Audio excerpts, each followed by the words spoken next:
Bonito. Chegamos. Ah, não. Vamos falar sério. Vamos falar de Timão. Ah, eu tava esperando muito. Tô muito feliz. Eu tava esperando muito pra chegar esse momento, gente. Começou a temporada. Começou. Primeira partida do Timão na temporada 2024. Eu fico falando. Desde que eu comecei pequeno. Comecei pelo prazer, pelo amor, né, de assistir o Timão. E fui falando. 2024 vai ser diferente. 2024 vai ser só progresso. Eu assisti uma transmissão ano passado. Foi no Premiere. Não sei se alguém acompanhou ou tá lembrado. Que foi no Premiere, Corinthians e Vasco, foi bem no finalzinho. E foi uma transmissão diferente, pra resumir, o tempo todo. Ah, a fera tá solta. Foi um jogo que o Romero fez 2 gols, se eu não me engano. E eles ficavam falando, gente, a fera tá solta. E eu rachava o bico. Tanto que concretizou, a fera tá solta. Voltando a falar, quando foi anunciado o Romero no Corinthians, acredito que a grande maioria dos corintianos não botou fé. O Romero era o atual artilheiro, não sei, da Neoquímica. Tem história, identificação. Mas a gente não esperava que ele fosse render tanto. Que golaço o Romero. Que golaço. Que estreia. Ai, tô muito feliz que o Coringão voltou. E voltou daquele jeito, animando, iludindo, do jeitinho que a gente queria. Vamos falar sério. Falar sério e analisar o jogo. Bora lá, bora falar sério então. Porque é o seguinte, vou até confessar aqui. A primeira parte do vídeo eu gravei no intervalo, logo após o gol da fera, Ângelo Romero. Né? Então, como torcedor, eu tava, nossa senhora, o Timão voltou. Mas aí depois do segundo tempo veio o choque de realidade. E também a proposta agora é falar sério e analisar. Torcedor corintiano, que é apaixonado mesmo, sentiu, né? Retornamos. É muito bom ver o Corinthians jogando, tá? É muito bom ver de novo o Timão em campo. Eu tava assim com saudades, acredito que o torcedor também tava. E foi muito bom assistir e torcer de novo pelo Coringão, tá bom? Mas agora é hora de analisar o jogo, de falar sério, tá? Dessas primeiras impressões que ficaram. Vamos começar falando dos pontos negativos, depois a gente arremata falando dos pontos positivos da partida. Minha opinião, pontos negativos, o Corinthians precisa de mais, né? O Corinthians precisa de mais, isso é unânime, isso tá na cara, é claro. Veio sim algumas contratações, tá? Depois eu vou pontuar um negócio, uma opinião até interessante, porque é a primeira partida da temporada, tá? São as primeiras impressões, um time desentrosado. Tem sim um desconto por causa disso, mas mesmo assim o time precisa de mais, precisa evoluir e evoluir muito. Eu até acreditava, obviamente que o Corinthians precisa evoluir, mas eu acreditava que seria uma evolução menor do que foi apresentada. O time precisa melhorar muito mais do que eu imaginava, entende? É isso. Pontos negativos, obviamente, o desentrosamento, um time bem desentrosado, um time que, diante de um adversário mais fraco, ainda assim não conseguiu dominar, não conseguiu. Obviamente que a gente não ia dominar e fazer aquele tic-tac, tá começando, estamos no começo de um trabalho aí, né, dessa reformulação, mas não soube se impor como precisava, tá? Poderia e tinha condição sim, mesmo desentrosado, e mesmo com o time que tinha, de ter controlado mais o jogo, tá? Inclusive o Guarani foi melhor no comecinho do primeiro tempo, o Corinthians melhorou um pouco antes de fazer o gol, fez o gol, finalizou o segundo tempo, mas no segundo tempo o Guarani, precisando do resultado, conseguiu até jogar melhor do que o Corinthians, eu acredito. Tá bom? Então precisa sim melhorar, tá? Outro ponto negativo aqui, o Yuri Alberto é um ponto negativo, tá? Ele errou um gol, tava impedido, só que ele errou um gol ali que não era pra ter errado nem impedido. Outro ponto negativo aqui, a nossa zaga, o Caetano jogou ok, mas é o Lucas Veríssimo, que tava nos planos do torcedor, tava nos planos, acredito, do Mano Menezes, ter saído do jeito que saiu, já falando um pouco aí né, dos bastidores / campo, a forma que o Lucas Veríssimo saiu, né, isso causa um impacto na autoestima do time, na autoestima do clube, em como o clube se posiciona perante o mercado. Anunciou lá o puta patrocínio, agora o time tá com um capital e tal, só que aí o Lucas Veríssimo faz o que fez. Não tô colocando a culpa nele, também não tenho conhecimento exato do que aconteceu nos bastidores, tá? Mas a forma que está sendo conduzido tava resquícios daquela bagunça que foi ano passado e refletiu no campo, tá? Outro ponto negativo que eu falo campo / administração foi a forma que o Lucas Veríssimo saiu. A gente contava com ele já nessa primeira partida e do nada o cara não tá desse jeito aí meio esquisitão, sabe? O Corinthians precisa transparecer pros próprios jogadores, para quem tá lá, quanto pro mundo, quanto pro Brasil, que é o Corinthians voltou. Não pode transparecer aquela bagunça, aquela má gestão que ficou escancarada no ano passado. Esses foram, para mim, os pontos negativos principais.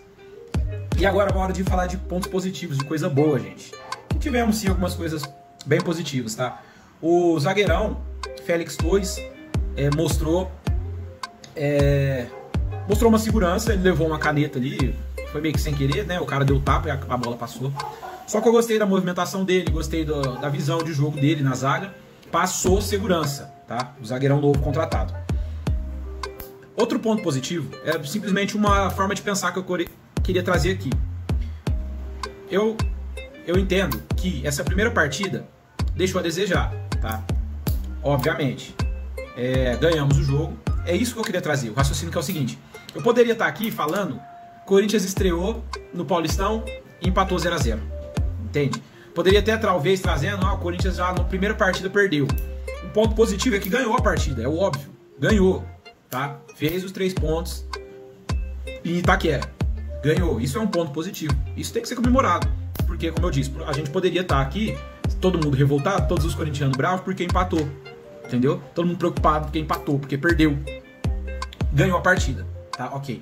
Outro ponto positivo, e aqui é até engraçado de pensar o raciocínio.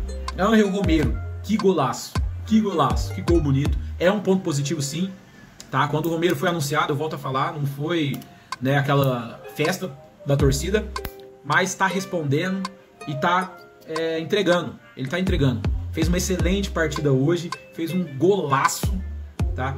E aí tem duas formas de pensar. Eu tava pensando sobre isso assistindo o jogo. Quando a gente vê o Romero desempenhando bem assim, são dois sentimentos que despertam, pelo menos em mim. O primeiro, é bom, eu comemoro. Porra, o Romero, né, que é um jogador que era o artilheiro da Arena, correspondendo, ele tem a cara do Timão, porque ele é raçudo. Você vê o cara, toda bola ele vai, ele dá o carrinho certeiro, ele faz gol, tá entregando gol. No final da temporada passada foi assim, agora já fez esse golaço. Isso é bom, entendeu? O Corinthians precisa de um jogador com esse perfil, que não é aquele craque, não é aquele ponta que rabisca, que corta pro meio e faz o gol, só que o cara entrega, entendeu? O cara entrega, o cara faz gol, o cara faz boas jogadas, faz o arroz com feijão dele, mas aparece lá fazendo gol, tá com raça. É isso que o Timão precisa, comemora. Por outro lado, eu também penso o seguinte, porra, a principal referência, o principal nome do Corinthians hoje, quem que é? O Romero, sabe? Nada contra, obviamente, que não falei, é bom que ele esteja desempenhando, que ele esteja bem. Só que, ao mesmo tempo, causa também assim, porra, era ruim, entre aspas, porque tava tudo nas costas do Renato Augusto. Antes do Renato Augusto, tava tudo nas costas do Roger Guedes. Entende? A torcida precisa de um símbolo, de uma peça, um jogador diferenciado para falar que é o craque do time. Nós precisamos disso. Todo time precisa de uma referência do melhor do time, do 10, né? O cara do time. E quando era o Roger Guedes, bacana. Quando era o Renato Augusto, tava aquele jeito, machucava, tava velho, mas bacana. Quando a gente tem nosso melhor jogador, o Ángel Romero, nada contra, né? Eu torço por ele, óbvio, que fez o gol hoje, fez um golaço. Fica aquela preocupação, pô, o melhor do time é o Romero, sabe? A gente que teve como melhor do time Renato Augusto, Roger Guedes jogando muito. Hoje nós temos que depender do seguinte, as notas do elenco, tá, gente? As notas do Timão, essa parte é muito boa. Ó, o Cássio eu vou dar nota 7. As notas vão de 1 a 10, tá bom? 1 a 10. E o sarrafo tá alto. O Cássio não tomou gol, gigante Cássio, sempre ele vai ter uma colher de chá aí, um bônus de pelo menos de 1 a meio ponto por ser ídolo máximo do Timão, tá? Isso é opinião minha, tá? Sempre baseado na minha opinião, no que eu vi, na minha visão aí. O Cássio sempre tem que ter uma nota a mais, tá? Pela história dele. O cara é gigantesco, é o maior ídolo do Timão. Sempre tem meio ponto ou 1. Hoje foi 7. Eles deu uma saída de bola errada ali. Fagner jogou bem hoje, hein? Talvez seja a recuperação do Fagner, beleza? Tomara. Agora ele tem uma sombra aí, tem um lateral direito aí na sombra.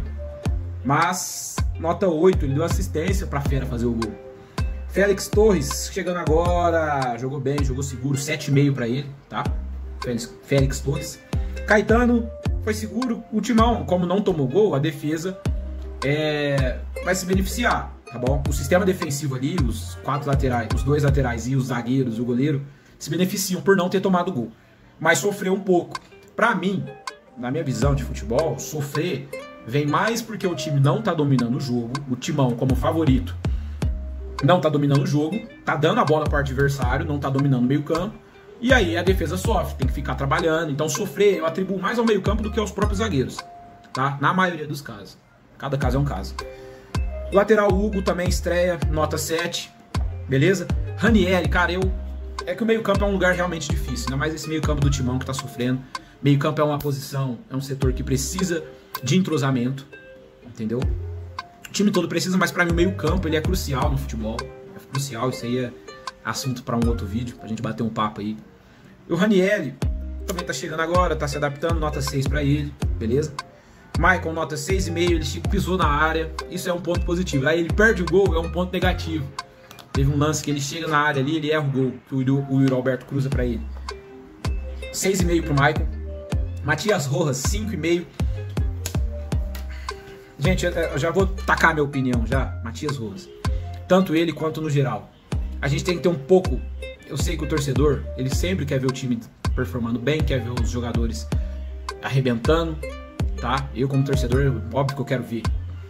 E a gente é um pouco impaciente muitas vezes. O futebol brasileiro tem essa cultura. E o torcedor também, obviamente, que tem essa cultura. A gente quer resultado, quer ver o cara entrando e arrebentando, obviamente, tá? E se não tá indo bem, tem que trocar, beleza? Só que a gente tem que ter um pouco de paciência com algumas peças. Por exemplo, o Rojas, eu acredito que ele ainda vai vingar. Ainda tenho essa fé. Vamos ver, tá bom? Não vou ficar falando muito não. Nota 5,5 pro Rojas. Matheus Araújo, nota 6,5. Ele bateu uma de chapa ali e passou perto do gol no comecinho da partida. 6,5 pra ele. Ángel Romero, nota 9. Fez um golaço de bicicleta, de voleio, né? Nota 9 pra ele, entregando. Boas jogadas, tá? A bola chegava no pé dele, sempre voltava redonda. Nota 9 pro Ángel Romero. Yuri Alberto, nota 7. Ele briga, tá, gente? Perdeu um gol na cara, o Yuri Alberto, ele briga. Ele cruzou a bola pro Michael. Tá, assim, tá numa fase ruim, vai melhorar também. Essas são as notas do Timão.